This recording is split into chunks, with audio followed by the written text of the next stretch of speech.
Once again, good morning. In our gospel reading today, Jesus asks a very important question to an invalid man or to a paralyzed man for 38 years. And this was the first time that Jesus asked something, especially sa mga tao nga iyang giayo, mauni ang unang higayon nga nangutana siya. Ug ang iyang pangutana, mauni, gusto ba nimo nga maulian? No? I'm sure, even in our time today, no doctor would ask us, walay doktor nga mangutana nato nga gusto ka maulian? Kay bawagin ang doktor sa tumo nganong muduol ta nila. Kay mangayo og kaayuhan, mangita og alibyo sa atong gipangbati.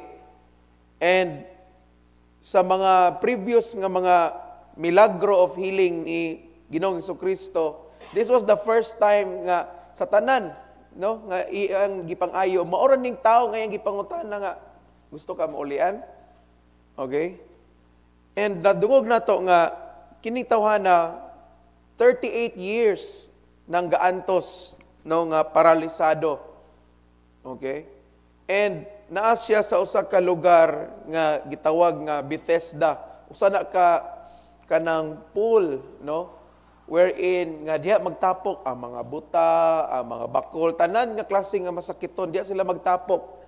Kay naa sila'y gitawag nga tinuuhan nga pag mubula kuno ang tubig, no, gikan ni ana nga pool, nagtuo sila nga nagbula na siya tungod kay naa kunoy anghel sa Dios nga nihikap ana. So mao na nga maglumba na sila, no? Nga mintras magbula pa ang tubig, mao na mudagan sila didto or muadto sila didto para nga makatugsaw sa ilang kaugalingon kay they believe nga once makatugsaw sila samtang gabula kini maayo sila. Pero unsaon man sayang kahimtang nga di man siya kalihok, walay mutabang sa iyaha. Okay? So, Jesus asked him the question, do you want to be well again? But instead nga tubagon niya diretso si Ginoong Jesucristo nga, yes, Lord. No, Lord. Pero mao niyang gitubag, dingon siya, Ginoo, dogan ako kay ko diri. 38 ka tuig na ko dinhi. O niya, every time nga mubula na gani ang tubig, maunhan gid ko sa uban. No, atod pa niya maunhan gid ko sa uban, mo nang dili na nako maabsan nga mubula pa ang tubig.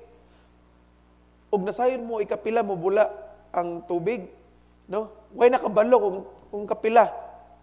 So it's either pwede mahitabo nga sunod tuig na pod or kamulo sila natulog sa gabiin ni bula. Di ba?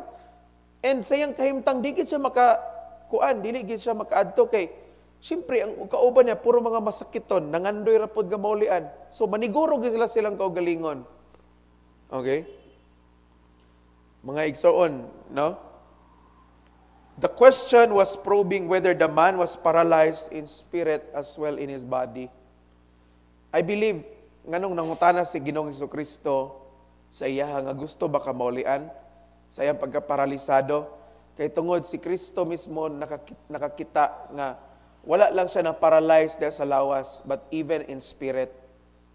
Ha? Bisan sa iyang espiritu, na paralyzed na siya, di nakalihok po na yung espiritu. No? Wala na'y paglaom ba? Wala na'y paglaom nga mabuhi pa or mo fight pa sa kinabuhi. That's why Jesus asked him, okay?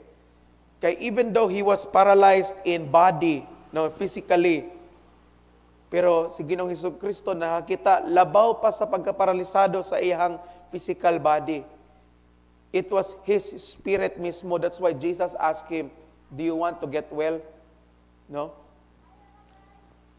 Mauna nga ang tubag niya, okay, the answer of the paralyzed man revealed his willingness or his desire to be cured or not. Ang iyang tubag, dito nakita ni Kristo sa iyang willingness kung andam ba siya nga maulian or dili. Okay? But Jesus told him, rise up, pick up your mat and walk. Bangon diha. No? Dala na imong banig nimo dayon. Pag lakaw na. Mga igsoon, the Lord asks us every day, do we want to get well? Manay pangutana sa Ginoo sa ato matag adlaw. Gusto ba ta nga maulian? No? Tungod kay nasayod si Kristo nga naay mga butang sa atong kinabuhi that paralyzed us, especially sa mga butang nga that involves mga dinagko na mga butang sa atong kinabuhi such as healing. No? We might encounter mga issues on our health in our body. No? We might encounter mga imposible na kay nga mga sitwasyon sa atong kinabuhi. But the Lord still asks us, do we want to get well? Gusto ba nato nga maulian? And if we are really willing, if we have that desire to get well, no, sa atong kinabuhi, the Lord is ever faithful nga muayo nato. Matinud-anon ang Ginoo nga muayo kanato.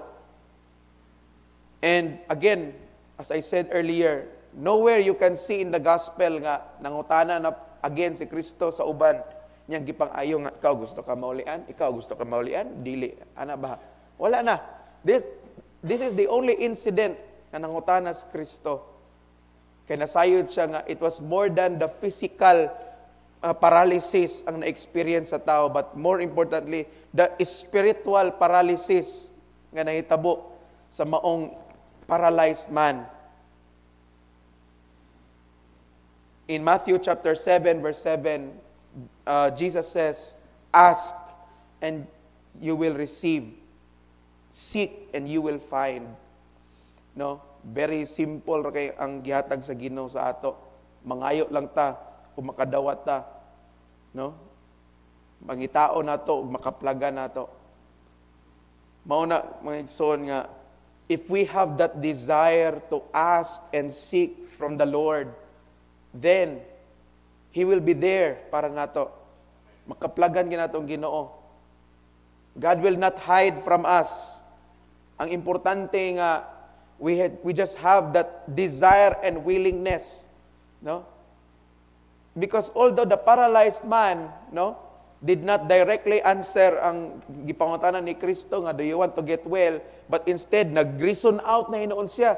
No, murabag kita usay ba? No? Nga imbis nga simple ra kay pangutana sa Ginoo sa ato, ang atong gibalo sa Ginoo puro mga gibalusan nato sa ato mga kabug-aton, nagyaw-yaw na hinuon ta. Grabe lagi kay Lord. Ano ba? Gusto ba ka nga magpasaylo sa imong isig kataw? Dili lagi Lord, grabe kayo, di na ako madawat yang gihimo. Simple ra kay pangutana sa Ginoo may igsoon, yes or no ray tubag. No? If we have that deep desire, no, the Lord's presence, will surely be present for us. Mga igsoon, the same question that Jesus asked in the gospel, mao gyapon nga pangutana kanato karon nga panahon, do you want to get well? Gusto ba nato nga maulian? Especially karon nga panahon sa Kwaresma, no? Gusto ba nato maulian, no? Ang atong kasing-kasing, ang atong kalag, no, ang atong espiritu, gusto ba nato nga maulian ni?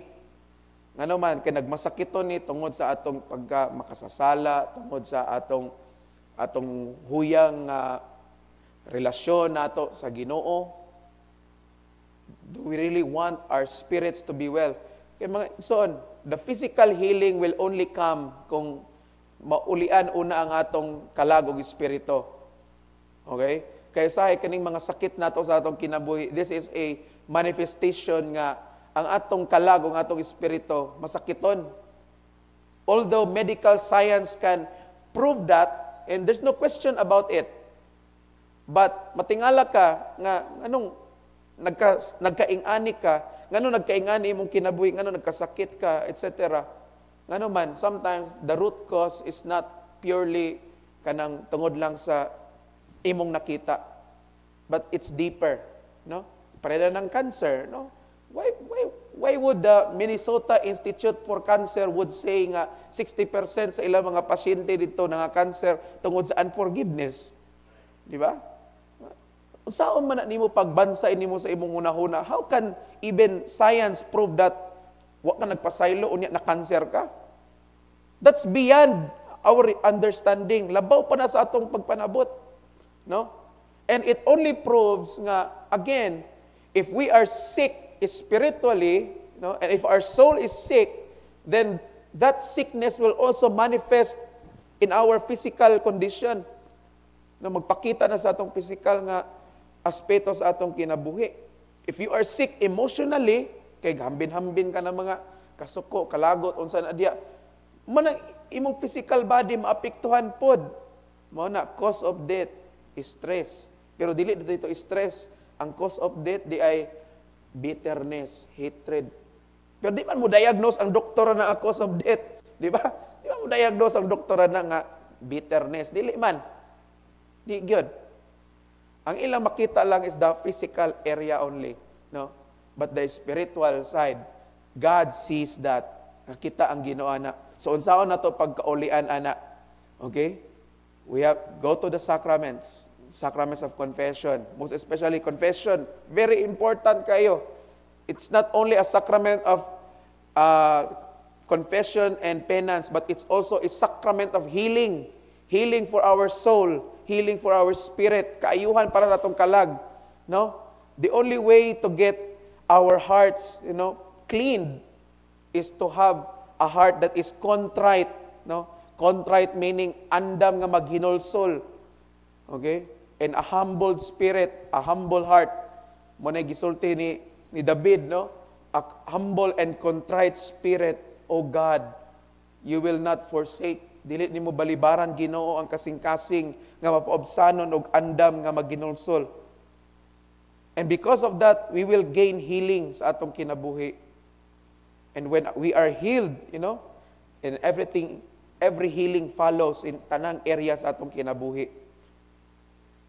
Mga igsoon, ang Ginoo pag muayo holistic, dili lang isa ka area sa atong kinabuhi ang ayohon. Tanan gid na di siya mosugot nga naapay mabilin nga ayohonon sa atong kinabuhi. And it all starts here sa atong kasing-kasing, especially, no? Mao na nga, what is our answer to God's question? Do you want to get well?